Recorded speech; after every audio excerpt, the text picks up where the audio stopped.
Jay-Z! Hi everyone, Anthony Fantano here, the internet's busiest music nerd.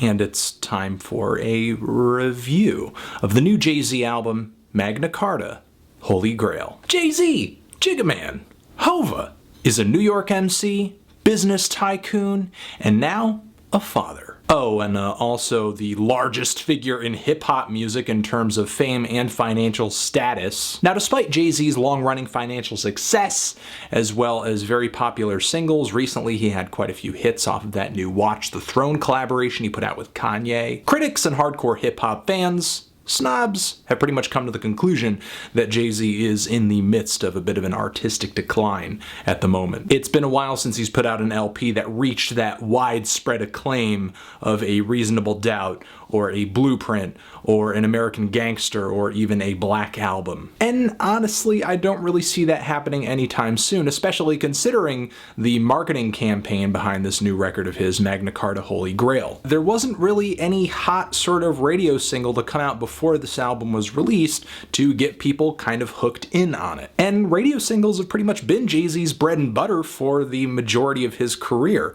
Instead, Jay-Z kind of opted to present a bunch of commercials, advertisements for this record in tandem with Samsung that were thrown all over television, all over YouTube, featured Jay-Z as well as Timbaland, Swizz Beatz, Pharrell, Rick Rubin, all kind of BSing in the studio, listening to some beats, trying out some lyrics, talking about the current state of the music industry, comparing this internet-based age of the music business to the Wild West. I just don't necessarily feel like what he is saying reflects his current situation. Jay-Z just releasing an album isn't the same as just about anybody else releasing an album. For one, Jay-Z is the only rapper out there who is actually Jay-Z. Not many artists are releasing their albums with Samsung partnerships either, much less getting Samsung to buy 1 million copies of their LP so that it is platinum before it actually is physically released. I wish that the commercials went a little bit more into where Jay-Z was going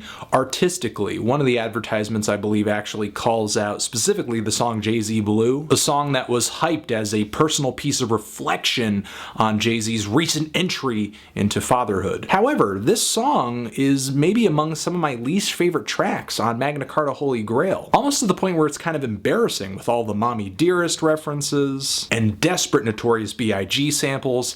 I don't really care for the instrumental either, with the silly acoustic guitar patterns that just feel like they're being thrown in there to make the song feel meaningful. And as far as the lyrics go, with Jay-Z saying that his baby needs Pampers, he needs 3 months in the Hamptons, fuck joint custody, I need a joint, the idea is starting to fuck with me. There's actually a video that The Onion put out shortly after Jay-Z had his new baby, talking about that for sure he was going to roll out all these really corny daddy lines, making fun of him, putting out lyrics that were fake, saying things like he's trading liquor bottles for baby bottles. And even though it was funny at the time, I thought the joke was kind of preposterous. No way Jay-Z would go down this road. What he actually delivered on this record is not too far from the joke The Onion made. Now, I know Daddy didn't love him. I know this is an attempt at Jay-Z being kind of vulnerable. And the last verse of this track isn't bad. Lyrically, Jay-Z picks up the flow a little bit, and the epic strings in the instrumental are a nice touch too. I have a hard time believing that Jay-Z is kind of on that Joan Crawford level of emotional instability, honestly. This song just feels a little too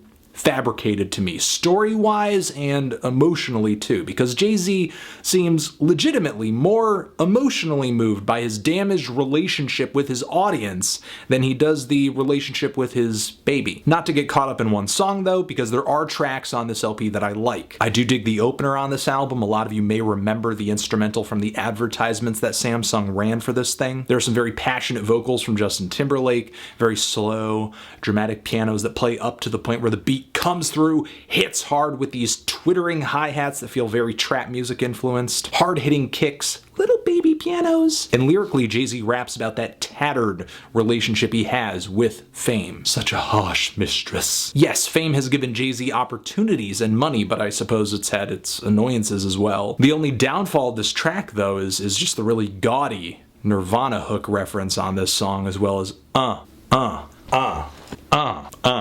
I also dig the track Picasso Baby. It's really hard-hitting, it's braggadocious, it sounds expensive. The beat change up toward the back end of this track is fantastic, really sounds like something Rick Rubin would have produced for Jay-Z and lyrically, it's cocky, it's catchy. I know a lot of people may get a little bitter over Jay-Z on this track because the wealth that he is rapping about is very real, it's very actual, it is hyper, super wealth. But the thing is, that's what Jay-Z is so freaking good at. I think my only annoyance with this song is that Jay-Z is rapping throughout the track about owning expensive pieces of art, not for the sake of art appreciation, but as a sign of status. The song Fuck Up the World feels like classic Jay. It's big, it's ambitious, it's riveting as well, and the song Somewhere in America has all those qualities too. And additionally, this piano phrase, this piano sample, maybe that feels really refined. It totally reminds me of some of the production from the Cruel Summer as well as Watch the Throne. Even though Kanye, from what I understand, is not credited as a producer on this record, there is a huge Kanye influence on some of the instrumentals here, especially the ones where Travis Scott is credited with producing on the track. Now I know why Travis Scott has been signed, so that Kanye can kind of be in two places at once. Now again, lyrically, even though Jay-Z on these tracks is rapping about a lot of the stuff that he continues to rap about, I think he stays pretty fresh, stays clever, with references to his basketball prospects, his millions. There's one line that I love in particular when he's saying, "When I was talking to Instagram, the last thing you want is your picture snapped." To me, that track is clever, it's epic, it's huge, as well as the song Crown, which is another track that has a huge trap music influence, not so much an old school or boom bap flavor that you would typically expect from Jay-Z. This song has a very powerful approach to the presentation of all of these very current sounds in hip-hop instrumentals. And Jay-Z's lyrics reflect that power with references to being mentioned on CNN, his past in the drug game. I love the Cain and Abel reference, and even though, again, some of what Jay-Z is saying is not only just sort of run-of-the-mill for him and normal for hip-hop, it's hard for me to ignore context when it comes to Jay-Z, and I mean that in a good way, I mean that in a complimentary way, because even though there are a lot of rappers out there rapping about selling drugs, making money selling drugs, getting big off of selling drugs, Jay-Z is essentially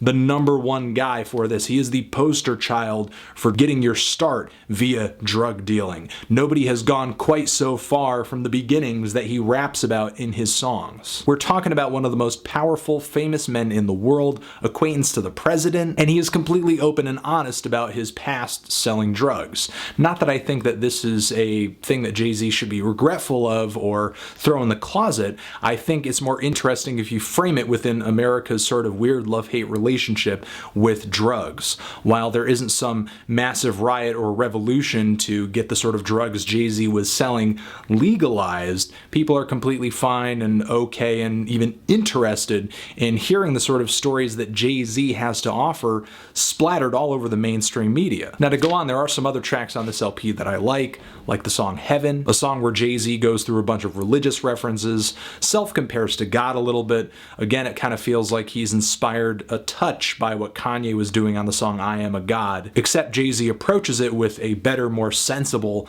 instrumental with a great vocal cut. My only issue, again, we have Jay-Z sort of digging down to that 90s alternative rock bin, referencing the hook from R.E.M.'s Losing My Religion. And the song Part 2 on the Run isn't bad either, a track that is in a long string of collaborations with his wife, baby mama, Beyonce. And while the flavor of the song with Beyonce singing, as well as the beat and the piano on the track feels a little dated, it's a little old school, it really kind of feels like one of those 90s hip-hop R&B fusions, it is a great track with Jay-Z sort of going into the bad boy, bad girl intimacy of their relationship and rapping about what they have authentically and poetically. For sure, there are a lot of quality tracks on Magna Carta Holy Grail that longtime fans will love to hear Jay-Z deliver. And a lot of these tracks have some really fresh, sharp, loud, forward-thinking production, but over these more forward-thinking and newer beats, there are moments where Jay-Z feels like he cheapens his craft a little bit for the sake of just getting on top of a